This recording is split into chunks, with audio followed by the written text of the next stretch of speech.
You can say that. Morning. Jim Adkins here from Jim Adkins Results Coaching on day 22 of 26 days of you.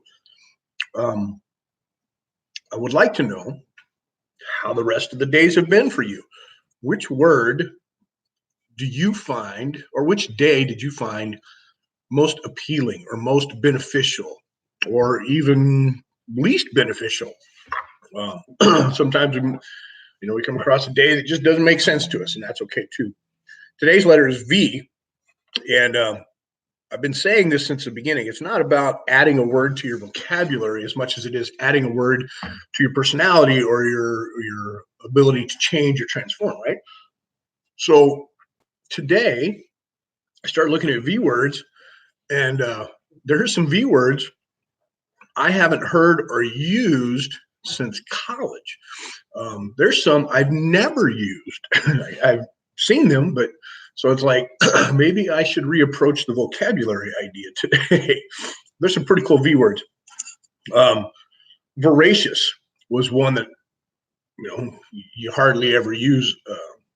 At least I have hardly ever used voracious. Truthful or honest, voracious. Victorious is a great V word. So as you move through today, has your week been victorious? And I mean, not the whole week. Let's look at little victories along the way.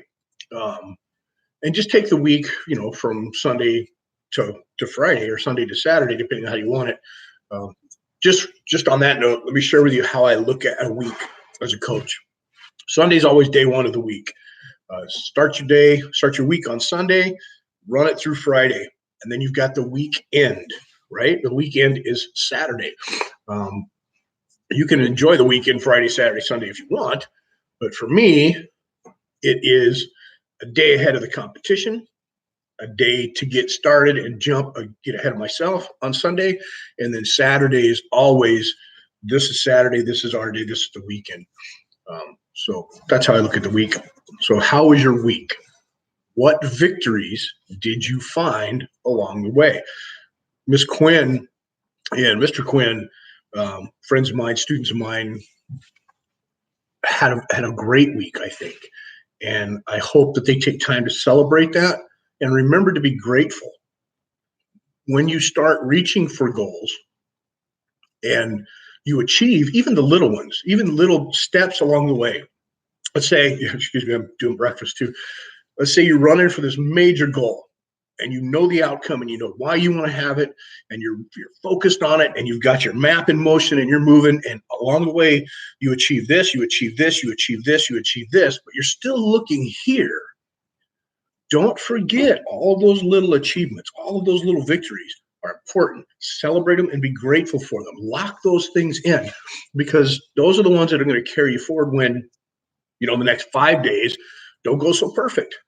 Or the next 2 days are a catastrophe. Or, it's just average for the next few. Why is it average? Because you've succeeded in such a massive way that everything compares to it, fails to compare to it. Right? So enjoy those little victories. That's not the word though today. Okay. Good morning. Victorious though is a great V word. Vast. As we look at the possibilities in life, and they become so vast that it's hard to focus on just one because you see the glory in all of them. It's like, yes, I want all of that. What I used to tell, and I still tell my students this, how do you become a master of everything? When the opportunities are so vast, how is it possible to enjoy and appreciate everything? Are you taking off? I do. I love you. You start enjoying the little things, the great things that make you happy. So how do you enjoy everything? How do you become a master at everything? Well, you master yourself. That's how you do it. You hear it, jack of all trades, master of none. Not true. You can dabble and be good at a lot of different things and not be a master at them, but to master yourself within those those activities, or to master yourself within those thought processes, or to master yourself within that artistic endeavor, makes you a master. Okay, so jack of all trades, master of none.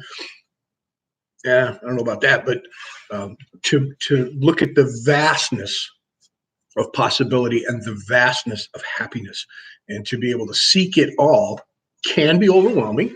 And variety allows us that human need to seek it out, right? But master yourself and know what it is you appreciate, and allow yourself to be open-minded enough to appreciate new things, and also allow yourself what would be a good word for this? Also know yourself well enough that not everything belongs in your world or your surroundings. When you come across something that's not right for you, don't be afraid to cut it loose, right? So vast. That's not the word either, though. Okay. Here's one that I'd like to try on for the kids. I don't know if this gets taught a lot anymore. There was a time in my life when I wanted to start a program called Knight's Education, and I believe a few people have used that term before, Knight, Knight. And the reason I wanted to is because of the knightlyhood, the valor, which is the V word, valor of a knight. And to teach our young kids, at the time it was young gentlemen, how to be gentlemen, right? I know that the Masons have a DeMolay program, or used to. It doesn't exist up here. I think the interest just wanes. I don't think.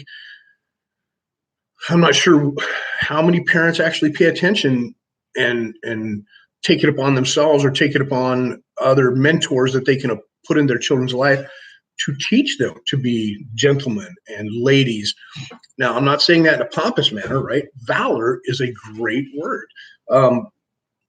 And I like it. And as a martial arts coach and a martial arts teacher, I definitely try to instill that, or at least radiate that for the people that are in my presence. And I hope that you do too. So if you're in a position where you can influence others, act with valor. And is that just a gentlemanly thing to do? No. And with the whole gender equality thing, listen, don't get hung up on that. People are people. When I say gentleman, that's what I mean. Okay. When I say lady, that's what I mean. And I think people know the difference. I really do. Yeah, we won't go there. But people are people. Love everybody for who they are, right? That's the truth. Here's the word, valiant. Now, kind of stems from valor a little bit, right? But valiant. Valiant means to be brave or courageous. As you endeavor to change or transform, there will be naysayers.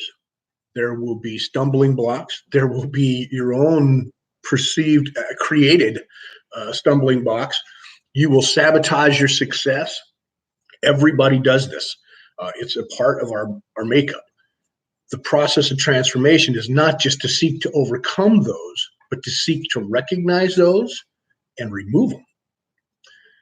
Not always a 100% perfect every time success story there. You can remove one only to find it pops back up in another goal. But at least this time you recognize it. And every time you recognize it, it gets easier to let it go, get rid of it, or squash it. Okay, so being valiant in your effort, being valiant in your goal, being valiant in knowing who you are. Be courageous. Now, I just talked about the whole gender equality thing. The courageousness of people to stand up and feel the way they feel and act as if takes courage. Not so much today. I mean, you got the Me Too's and the jump on boards and the extremists in everything, but to be valiant in who you are, to be courageous enough to move through the day with confidence. And you don't have to exude and put that on other people. To be valiant doesn't mean to step on everybody else and move them out of the way and walk through life as a courageous, arrogant. No, you're not an elephant. Okay. And not that I say elephants do that. Don't get me wrong. I'm not hating on the elephants. Valiant. I have a black belt test coming up this Saturday. We've got 2 black belt candidates going to test on Saturday. One, I'm really sure about. The other one is going to have to really step up. But I bring this up for a reason. I can't remember the reason now. No. During our black belt test, just for those of you that never had the opportunity to go through the process, and I can't share all of the process with you, that's a secret, but part of the process is they need to bring me 3 letters of recommendation from different people in their life, preferably not from the dojo or the school. Okay, they have to be people that I may not know. One has to be representative of their spirituality, so it can be religious in nature, it could be from a church, it could be from anybody that is spiritually connected to the candidate. So their letter of recommendation has to vouch for their spirituality in one way or another. And that doesn't mean church. It doesn't mean religion. It means spirituality. Okay. 2, work ethic. I need a letter of recommendation for work ethic. And that can be from a boss. It can be from, somebody who knows your work ethic, right? And then the next one needs to be your citizenship, your upstanding of community standards. So usually a police officer or somebody in an office, a mayor, politician, come on. But there are some good ones, right? So those are the 3 letters of recommendation. I bring this up because we're talking about being valiant and courageous and how we walk through the world, right? Stay with me. There was one time I got a letter of recommendation that floored me. Okay, it actually came from one of my relatives through my ex-wife. So I believe it was her aunt. But it was with regards to a friend of mine who I've been teaching for years, Rosendo de la Cruz. Rosendo de la Cruz was testing for his black belt. And this lady who was related to my ex-wife, I'm sorry, I can't remember which one it was, wrote him a letter of recommendation about his, and I'm not sure which one it was, to tell you the truth. This was years ago, 30, maybe 35 years ago. And there was a statement in this letter of recommendation that stuck with me, and I'll give it to you, and I'll leave that today, and that'll be the closing statement here. She said, Rosendo walks lightly on this earth. He disturbs very little and leaves only kindness in his path. And I went, wow. Walks lightly on this earth, disturbs very little, and leaves only kindness in his path. And I've known Rosendo for a long time. And Rosendo has his struggles, just like everybody else, but that is who he was at the time.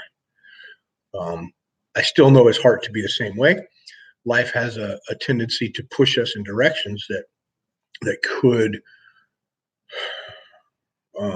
change the way we view things. And I know that at times people get stuck in an environment that is not beneficial. But Rosendo, I got a chance to see him again the last time I was in Arizona doing a seminar teaching for Nancy Bozik's people and my people. And Rosendo came, and what a joy he is. So Rosendo de la Cruz, today is for you, buddy. Be valiant. All right. Have valor. Teach valor. Enjoy the variety. Witness the vastness. Achieve as much of it as you can. And master yourself. On your mark, I will see you tomorrow. Get set. Grow.